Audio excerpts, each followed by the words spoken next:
Pick na Granger. Let's see kung paano papaganahin ng Team Falcons. Well, decente naman yung kanilang comp dito.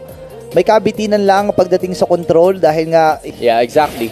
Parang ito yung idea na ginugusto talagang gawin ni Sanji. Kasi wala pa naman kahit anong sipa, pero doon naman itong si Ogun, and that is gonna be a first... Traps na nailalagay ni Sanji mula dito sa puder ng Team Falcons sa PH. Ngayon, Jeet Kundo, Ogun dito ay nakamatsyag lamang. Pero si Flapty, si makakuha. Noong napagod na laban na ito, ngayon Shadow Kill ay magagamit na nga. Pero kailangan na umatras. Makakakuha din si Sanford ng kill.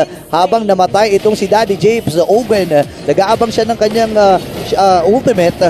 Pero kailangan ng lumayo ni Flap. Abyssal Arrow, tatama ba? Hindi.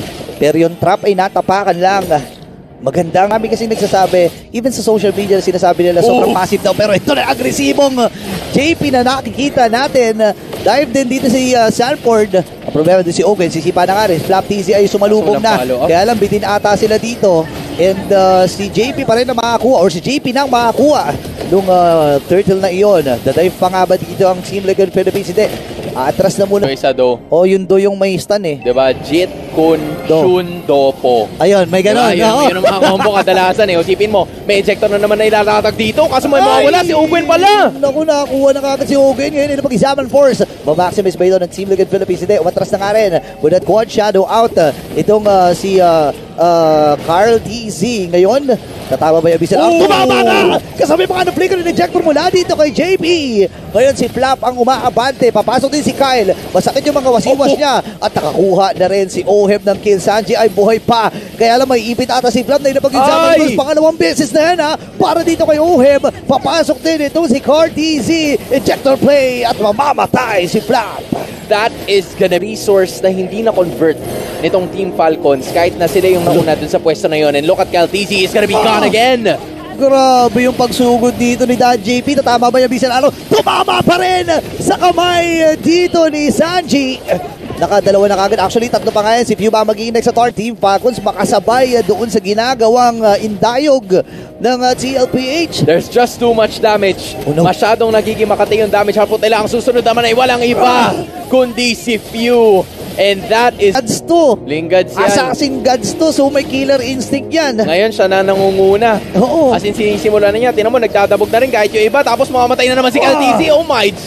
Grabe, tumba kagad si Kyle doon. Na pagkakataon ng TLPH na makakuha ulit. Nakuha na naman si Few. Ngayon si Few ata ay may ipit din. Mamapatay mula dito kay Sanford. And the Sansan duo is doing it. Grabe yung galawan.